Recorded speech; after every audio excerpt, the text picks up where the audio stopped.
Selamat pagi, Bu.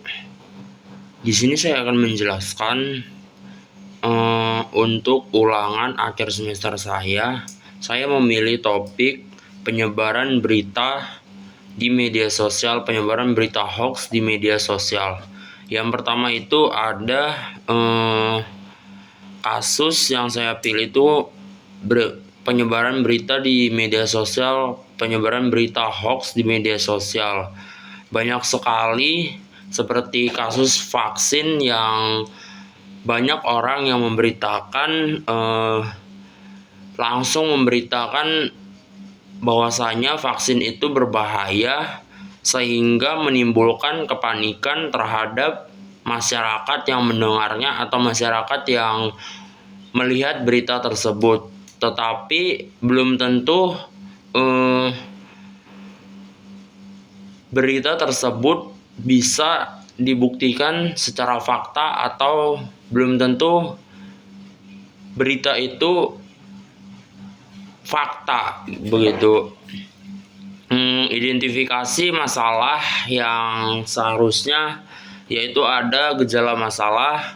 Yang pertama itu masyarakat mudah sekali percaya pada omongan-omongan yang ada di media sosial tanpa mengecek kebenarannya terlebih dahulu. Baru informasi cepat menyebar melalui media sosial. Baru timbul kepanikan yang dialami oleh masyarakat sehingga menimbulkan kesalahpahaman. Akar penyebabnya ini di sini ada kurangnya kemampuan berpikir kritis, rendahnya literasi digital, serta ada juga tidak melakukan pengecekan data atau tidak mengecek fakta yang ada.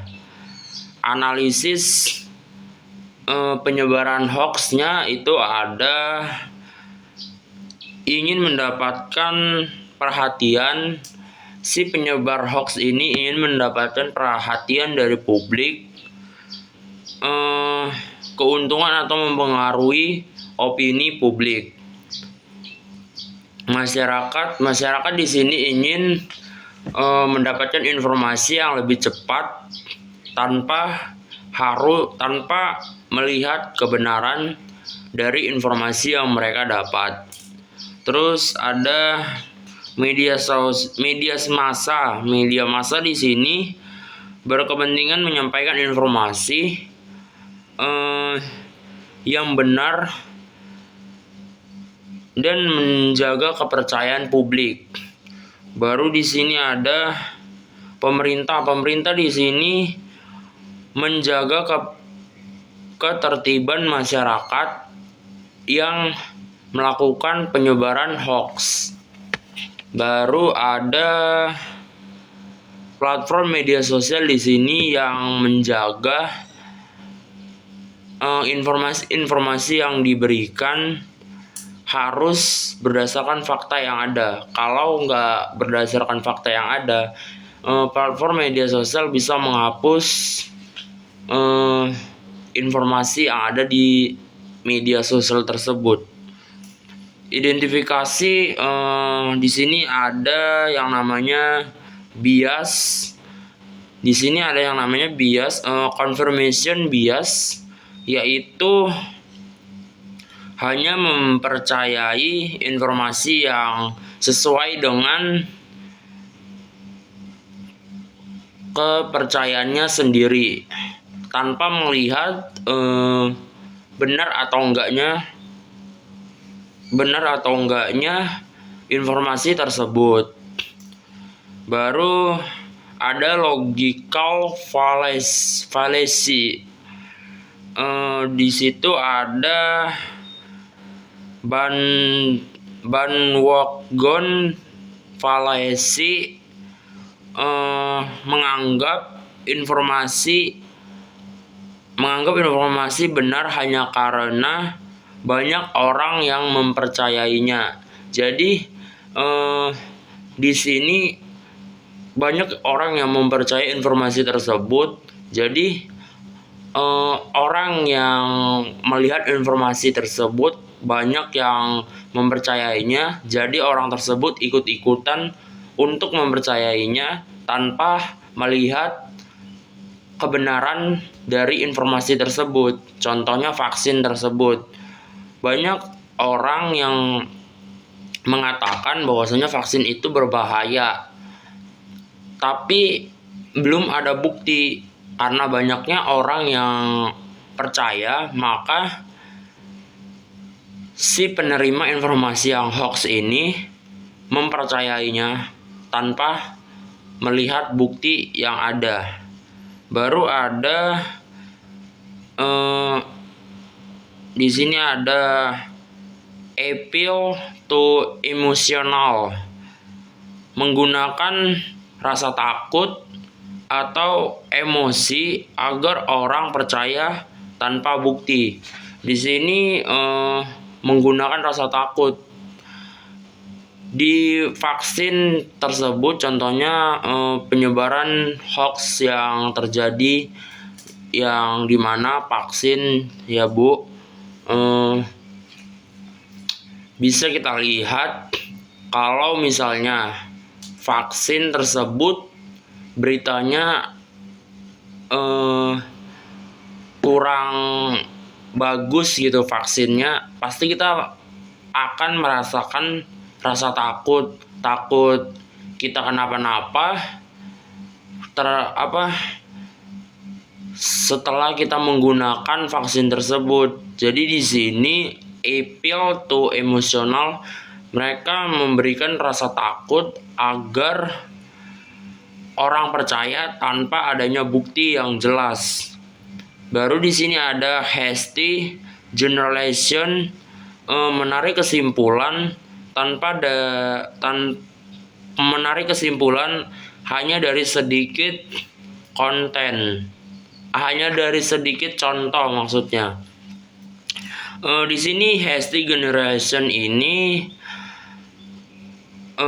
menarik kesimpulan hanya dari sedikit contoh, itu membuat seperti contohnya vaksin tersebut banyak yang gagal, misalnya beberapa yang gagal tetapi beberapa juga yang berhasil. Tetapi di sini banyak orang yang menarik kesimpulan hanya karena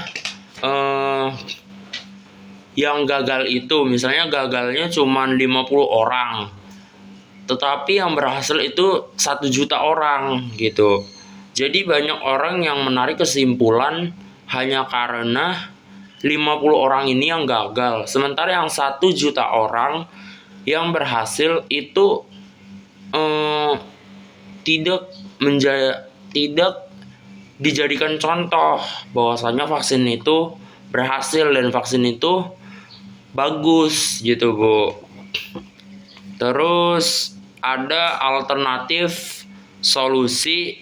Yang pertama itu ada meningkatkan literasi digital kepada masyarakat, baru melakukan pengecekan fakta melalui sumber resmi, bisa jadi dari sumber-sumber resmi yang ada di pemerintah atau yang ada di media sosial yang berkaitan dengan pemerintah, baru memberikan sanksi kepada penyebaran hoax.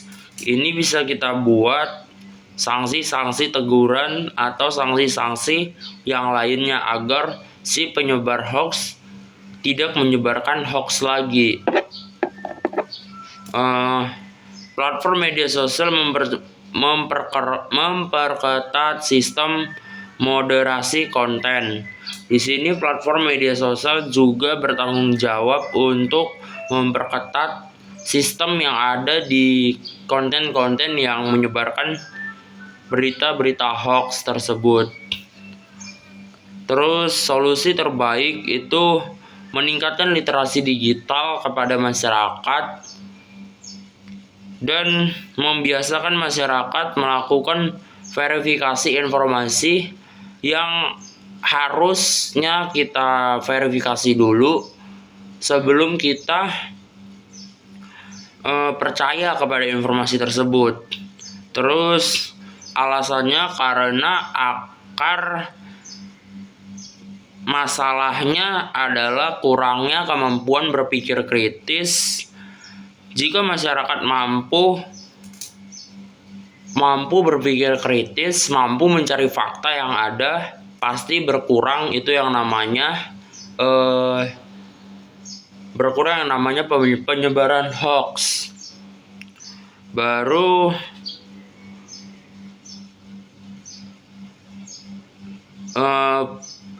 yang terakhir itu ada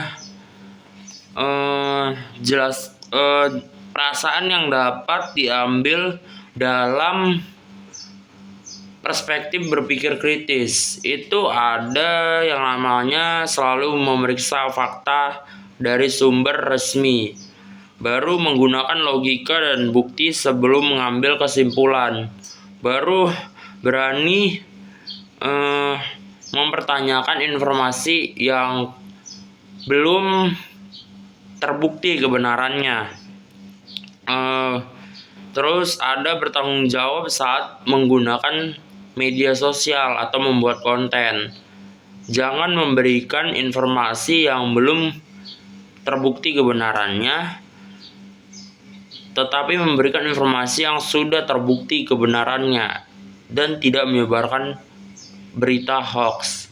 Kesimpulan yang bisa saya petik di sini, berpikir kritis membantu seseorang membedakan informasi yang hoax maupun yang tidak memberikan. Berpikir kritis membantu seseorang membedakan informasi yang hoax dan yang tidak hoax. Serta dengan berpikir kritis, masyarakat dapat mengurangi penyebaran hoax dan mengambil keputusan yang lebih tepat dalam membuat konten atau dalam memberikan informasi atau mengambil informasi itu. Mungkin itu saja dari video yang saya buat. Lebih dan kurangnya saya mohon maaf, Bu. Selamat pagi. Salam sejahtera untuk kita semua. Sekian dari video untuk UAS saya. Terima kasih, Bu.